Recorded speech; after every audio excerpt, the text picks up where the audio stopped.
Hello everyone, আমি প্রিয়াঙ্কা দে, taro reader. আজকে যে টপিকটা নিয়ে কথা বলবো সেটা হচ্ছে, অনেকের এই কোশ্চেনটা থাকে মনে যে এই বিশ্ব ব্রহ্মাণ্ড জগৎ পুরো ঠাকুরের তৈরি, সবকিছুই ঠাকুরের তৈরি, একটা গাছও ঠাকুরের তৈরি, একটা ছোট পিঁপড়াও ঠাকুরের তৈরি, একটা মানুষও ঠাকুরের তৈরি, সবকিছু এভরিথিং এ টু জেড ঠাকুরের তৈরি। তো ঠাকুরেরই যখন সব ক্রিয়েশন, তাহলে অসুর, রাক্ষস, নেগেটিভ জিনিস এগুলো কে তৈরি করলো? এগুলা কি ঠাকুর তৈরি করলো? কারণ ঠাকুর তো পজিটিভ, ঠাকুর এসব নেগেটিভ জিনিস কেন তৈরি করবে? ঠাকুরের বানানো এই দুনিয়ায় নেগেটিভ জিনিস, অসুর, রাক্ষস, প্রেত, ভূত, এগুলো আসলো কোথা থেকে, কিভাবে আসলো এগুলো? তো এটার উদাহরণ মানে এটা বিশ্লেষণ করার আগে একটা ছোট একটা গল্প করতে চাই, সেটা হচ্ছে আপাসমর ডিমন। এটা গুগলে আপনারা সার্চ করে দেখে নিতে পারেন।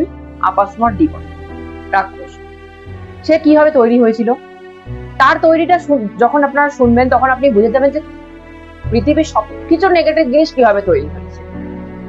প্রথম কথা হচ্ছে, আগেকার দিনে যে ঋষিরা ছিলেন তারা যজ্ঞ করতেন, তারা সংসার বাদ দিয়ে সন্ন্যাস ধর্ম গ্রহণ করতেন, তারা জ্ঞানের ভান্ডার মানে জ্ঞান অর্জন করার জন্য অনেক পূজা, যজ্ঞ, ধ্যান এগুলো করতেন। কিন্তু যখন ধীরে ধীরে তারা দেখলেন তাদের অনেক জ্ঞান হয়ে গেছে, অনেক জ্ঞানের ভান্ডার হয়ে গেছে, পুজো করে ধ্যান করে তারা ঠাকুরের থেকে অনেক জ্ঞান পেয়ে গেছেন অলরেডি, তখন তাদের মধ্যে না একটা অহংকার কাজ করা শুরু করলো, ইগো কাজ করা শুরু করলো, যে আমরা এত জ্ঞানী, আমাদের থেকে বড়, আমরা ঋষি সমাজ, আমাদের থেকে বড় জ্ঞানী আর কেউ নেই পৃথিবীতে, ঠাকুরের পরে আমাদের স্থান, আমাদের থেকে বড় জ্ঞানী কেউ নেই। তাদের অহংকার হয়ে গেল। অহংকার হয়ে যাওয়ার পরে কি হলো, তারা ঠাকুরকেও না সেরকম ঈর্ষার চোখে দেখতো, যার কাছ থেকে জ্ঞান পেয়েছি তাকেও ঈর্ষার চোখে, ছোট চোখে দেখতো, যে আমার কাছে তো সব জ্ঞান আছে, আমি এখনো ঠাকুরের কিসের দরকার, এরকম সে ঈর্ষার চোখে দেখতো। তো সেই যে তাদের যে এই জ্ঞান, মানে এই যে একটা অহংকার, এই অহংকারের থেকে তৈরি হলো আপাসমন ডিমন। তো তাদের এই অহংকারের থেকে একটা নেগেটিভ জিনিস তৈরি হলো। অহংকার থেকে কোনো সময় পজিটিভ জিনিস তৈরি হয় না, সে যতই জ্ঞানী মানুষ হোক না কেন। একটা জ্ঞানী মানুষেরও যখন অহংকার তৈরি হয় তখন সে রাবণে পরিণত হয়। তো সেই জ্ঞানের থেকে, এই যে জ্ঞান থাকা সত্ত্বেও যে এই অহংকার, অজ্ঞানীর মতো অহংকার, এই অহংকারের থেকে একটা ডিমন তৈরি হয়। এখন এই ডিমনটার কাজ কি ছিল? সবার মাইন্ডে ঢুকে সে অহংকার তৈরি করত, সে রাগ তৈরি করত, হিংসা তৈরি করত, সে নেগেটিভিটি তৈরি করত মানুষের মাইন্ডে ঢুকে, এই কাজটা সে করত। তো এটা জানার পরে শিবজি কি করলেন? শিবজির আপাসমন ডিমনের ফটো আপনি দেখতে পারবেন। শিবজির যে নটরাজ অবতার, তার পায়ের তলায় দেখবেন একটা অসুর শোয়া থাকে সবসময়, সে হচ্ছে আপাসমন ডিমন। তো শিবজি কি করলেন? তাণ্ডব নৃত্য করে তাকে পায়ের তলায় ডেবে দিলেন। তাকে কিন্তু মারতে পারলেন না, তাকে দেবে রাখলেন। তার মানেটা কি? আমাদের মধ্যে যে ওই অহংকার বোধ, এই নেগেটিভ যে অহংকার, শুধু অহংকার বোধ বলবো না, আমাদের মধ্যে যত রাজ্যের নেগেটিভ জিনিস আছে, সে রাগ হোক, দুঃখ, এগুলোও কিন্তু নেগেটিভ জিনিসের মধ্যেই পড়ে। তো সেই সব জিনিস কিন্তু কোনো সময় কাটা যায় না, সেই সব জিনিসকে কোনো সময় মারা যায় না, সেসব জিনিসকে কন্ট্রোল করতে লাগে পায়ের তলার ডাক। ঠাকুর এর জন্য তাকে মারতে পারলো না, কারণ সে যখন একবার উদ্ভব হয়ে গেছে, তাকে আর মারা কাটা সম্ভব না। তাকে কি করে? তাকে পায়ের তলায় দাবিয়ে কন্ট্রোল করে রাখা যাবে। তো এই জন্য নটরাজ অবতারা যখন আপনি ফটো দেখবেন, পায়ে দেখবেন একটা নিচে অসুর শোয়া আছে ঠাকুরের পায়ের নিচে। তো সেটাই হচ্ছে অসুর। তো অসুর বলুন, নেগেটিভ জিনিস বলুন, তৈরি হয় আমাদের থেকেই।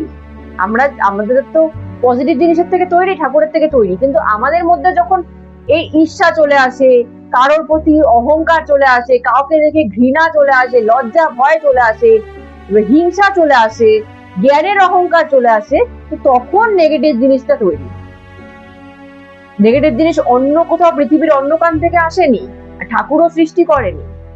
এই আমাদের এই সব কারণের জন্য সেগুলো, নেগেটিভ জিনিসগুলো একটা রাক্ষসে পরিণত হয়ে যায়। আর সেই রাক্ষসগুলোকে কি করা যায়? মারা যায় না। একবার যেগুলো উদ্ভূত হয়ে যায় সেগুলো কিন্তু মারা যায় না, সেগুলোকে কন্ট্রোল করে, সেগুলো মানুষের মাইন্ডে ঢুকে যায়, সেগুলো মানুষের মনে ঢুকে যায়, সেগুলোকে মানুষ কি করে হ্যান্ডেল করবে? সেগুলোকে কাটা যাবে না, সেগুলোকে কন্ট্রোল করতে হয় দাবিয়ে, সেটাকে দাবিয়ে পায়ের তলায় রেখে সেগুলোকে কন্ট্রোল করতে হয়। তো এইভাবে নেগেটিভ জিনিসের তৈরি হয়। ঠাকুরের বানানো এত সুন্দর পজিটিভ একটা জায়গায় এই মানুষের ইচ্ছায়, পশুদের ইচ্ছায় না, কিন্তু মানুষের ইচ্ছায় নেগেটিভ জিনিস তৈরি হয়। যেরকম ভূত প্রেত তৈরি হয়, কিভাবে তৈরি হয়?